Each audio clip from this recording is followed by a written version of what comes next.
Canada's Citizenship Crackdown. The fight against fraud and the end of the first-generation limit.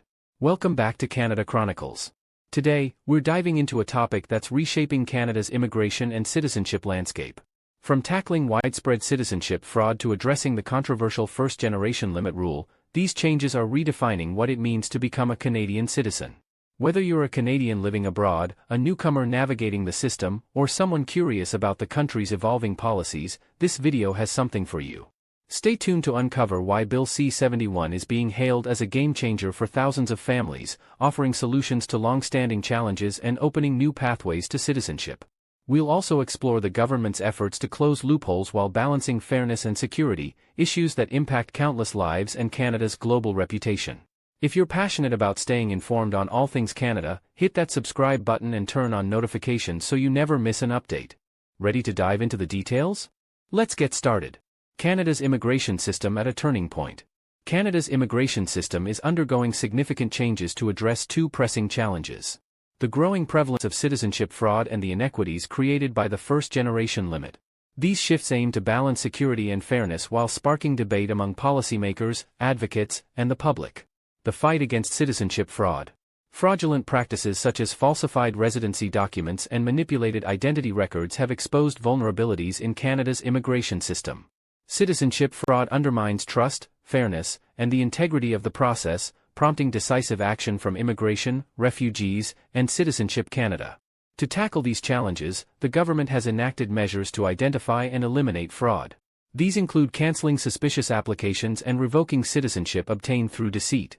While these efforts strengthen the system, they have also raised concerns about unintended delays and heightened scrutiny affecting legitimate applicants. While the government's measures to combat fraud have been largely welcomed, the ripple effects on the broader immigration system cannot be ignored. With increased scrutiny comes a higher administrative burden, leading to delays that impact not only fraudulent cases but also legitimate applications. Experts warn that this heightened level of oversight could deter genuine applicants, especially those unfamiliar with Canada's complex processes. As the government works to fine-tune its approach, questions remain about how to strike the right balance between enforcement and maintaining a welcoming environment for newcomers. Phasing out flagpoling. The government has also moved to end flagpoling, a practice where individuals temporarily exit Canada and re-enter to expedite their immigration or citizenship applications. While legal, flagpoling placed significant strain on border services and was often viewed as a loophole. In late 2024, the government eliminated flagpoling, requiring individuals to use inland offices instead. While this change streamlines processes, it has created new challenges for applicants, as inland offices often have longer wait times and less accessibility. The end of flagpoling has also raised questions about the accessibility of inland offices for those living in remote areas or without sufficient resources to navigate the new requirements. Critics argue that this shift disproportionately impacts vulnerable groups, such as low-income applicants and those with limited access to reliable transportation. Without additional resources or improved infrastructure to support inland processing, the elimination of flagpoling risks creating new barriers for applicants trying to comply with Canada's immigration system. The first-generation limit. A rule under scrutiny. The first-generation limit has long been a divisive aspect of Canada's citizenship laws. This rule prevents Canadian citizens born abroad from passing their citizenship to their children if they are also born outside Canada. Critics argue that the rule discriminates against families with deep ties to Canada, particularly expatriates working in industries like humanitarian aid, diplomacy, or global business. This restriction has created a group often referred to as lost Canadians, who, despite their undeniable ties to the country, are denied the opportunity to claim citizenship. The impact of the first-generation limit extends beyond individual families, affecting Canada's reputation as a leader in inclusivity and fairness. Advocacy groups have argued that the rule not only discriminates against families with strong ties to Canada but also undermines the country's values of diversity and equality. Many expatriates, particularly those working in humanitarian and global roles, feel forced to choose between their careers abroad and securing citizenship for their children. This broader dynamic highlights the necessity of addressing systemic inequities to ensure that Canadian policies reflect the realities of a globally interconnected world. Bill C-71. A step toward equality.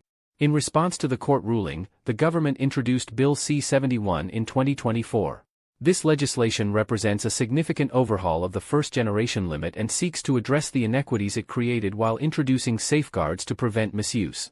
The bill includes key provisions such as removing the first-generation limit, allowing second-generation Canadians born abroad to claim citizenship. Introducing a substantial connection requirement, which mandates that Canadian parents must have spent at least 3 years in the country to pass citizenship to their children. Retroactively restoring citizenship to individuals previously excluded under the first-generation limit. Supporters of Bill C-71 view it as a landmark effort to correct historic injustices, but others remain concerned about its implementation. Questions have arisen about how the substantial connection requirement will be verified and whether this process might add additional burdens for applicants. Legal experts have pointed out that while the bill aims to address inequities, the lack of clarity on compliance mechanisms could result in delays and confusion, particularly for families applying from outside Canada. Clear guidelines and robust systems will be essential to ensuring the bill achieves its intended goals without creating new challenges for those it seeks to help. If passed, Bill C-71 could restore citizenship to approximately 115,000 individuals over the next 5 years, marking a significant milestone in Canadian citizenship policy.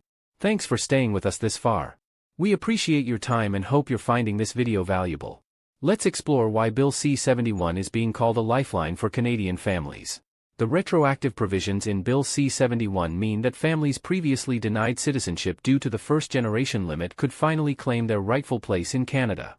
This is particularly significant for families who have spent years in legal limbo, unable to pass citizenship to their children despite strong connections to the country. However, the substantial connection requirement has sparked debate. Critics warn that requiring Canadian parents to live in the country for 3 years before passing citizenship could create barriers for expatriates and families with international commitments. Temporary solutions for urgent cases. While Bill C-71 is under review, the government has introduced interim measures to address urgent situations. These include fast-tracked processing for individuals facing critical circumstances and temporary citizenship grants for qualifying cases. Although these measures provide short-term relief, they highlight the urgent need for permanent reform to resolve the uncertainties faced by affected families. Public reaction and implications. The proposed reforms under Bill C-71 have garnered widespread attention and mixed reactions. Advocacy groups representing lost Canadians have celebrated the changes as a long-overdue step toward equality and fairness. For these groups, the elimination of the first-generation limit represents a monumental victory in their decades-long fight for recognition. Critics, however, have raised concerns about the potential for new barriers under the substantial connection requirement. Some argue that the rule could disproportionately affect families living abroad, creating additional hurdles for those already facing unique challenges. This concern is particularly pronounced for expatriates, humanitarian workers, and professionals whose roles keep them stationed outside of Canada for extended periods. The proposed reforms are not just reshaping citizenship policies, they are also stirring broader conversations about Canada's values and priorities. Critics of the substantial connection requirement highlight the challenges it could create for families with international commitments, arguing that it risks excluding individuals who contribute to Canada's global influence. On the other hand, supporters of the reforms see them as a necessary step to safeguard the integrity of Canadian citizenship while addressing historic inequities. This balancing act underscores the complexities of immigration reform in a country that must reconcile its identity as both a global leader and a protector of domestic interests. Practical advice for applicants. For those navigating these changes, preparation is key. Staying informed about the latest policies, such as Bill C-71, and consulting with experts can help applicants avoid common pitfalls. Gathering proof of residency or employment history is essential for demonstrating ties to Canada. If you're considering your options, seek advice to understand how these changes could impact your pathway to citizenship. A new era for Canadian citizenship. Canada's Citizenship Crackdown and the reforms under Bill C-71 signal a transformative era in immigration policy. By addressing fraud and revising outdated rules, the government aims to create a system that reflects modern realities while preserving Canada's reputation as an inclusive nation. For individuals and families affected by these changes, this moment holds the promise of recognition, inclusion, and belonging. And that wraps up today's deep dive into Canada's evolving citizenship policies and the impactful reforms on the horizon. If you found this video insightful, give it a thumbs up and share it with others who might benefit from this information. Drop your thoughts in the comments below, we'd love to hear your perspective. Subscribe to Canada Chronicles and turn on notifications to stay updated on the latest insights about Canadian immigration, citizenship, and beyond. Stay informed, stay empowered, and we'll see you in the next video.